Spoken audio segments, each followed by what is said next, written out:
And today it is amazingly hot outside, and I'm going to take this opportunity to talk to you about a really important training concept, one of the best training modalities, and that is interval training. So in case you are unfamiliar with what interval training is, I thought, you know what, it'd be a great opportunity to come to my local track. Not that I'm going to be running laps or anything, but just in kind of a setting to show you how interval training works. Now, essentially, interval training is a type of cardiovascular activity exercise where you integrate bouts of high intensity and low intensity exercise. So, for instance, if I'm on the track, I might be sprinting for 100 meters followed by a recovery for 300 meters. So I would total the 400 meters. That would be one interval, right? That's just one example. There's really thousands of different ways you can play around with intervals depending on your fitness level. But the beautiful thing about interval training is that it's very quick, it's very time efficient. So instead of running around the track or on the treadmill or wherever you are, for 30, 45 minutes or longer, you can get much greater cardiovascular endurance running benefits in literally a third of the time. So I'm just going to give you an example of something that I would do. Obviously, as a strength coach at the University of Toronto with the men's soccer program, we have access to a track pretty much all year round. So one of the things that we do in the off season is we'll do different types of intervals around the track. So I'll give you a couple examples here. So much of obviously our team is more advanced than the beginner level, so this wouldn't be applicable for beginners, but something we would do would be, again, as I mentioned earlier, we do a 100-meter sprint, obviously after a good warm-up, that's very important to do. So we get our 100-meter sprint in, we'd recover for 100 meters, we'd go for 100 meters, recover for 100 meters, and we just repeat that for a number of different times, depending on the length and the duration of our specific workout. Now, another thing that we could do, and I don't know if you can see this, is just behind me is a soccer field.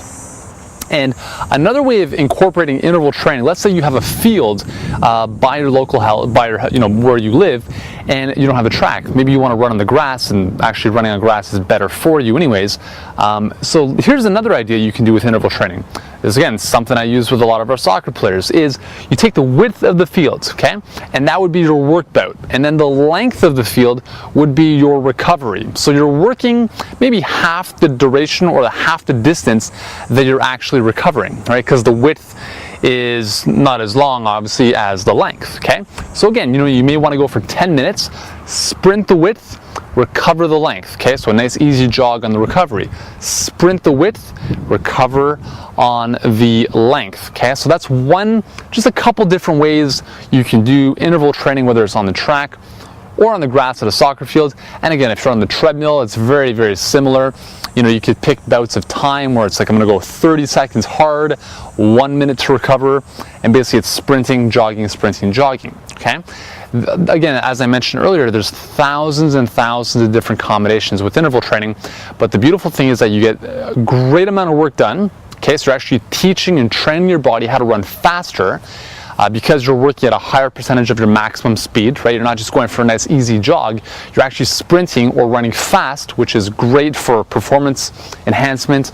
If you're in sports, obviously all athletes use interval training. And if you're looking to burn fat, interval training is the way to go, because again, you're getting a lot of work done in a short amount of time. You're working at a higher percentage of your maximum.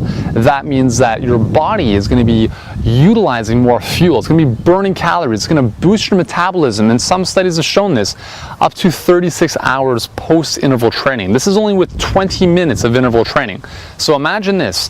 You do an interval training workout for about 15 minutes, you go back home, you go to the office, do whatever you have to do, and your metabolism is now cranked up at a much higher level for 36 hours after your workout. And that's what I call passive caloric expenditure, where you've done the work and now the big benefits are coming after you've done the workout. So that's pretty cool.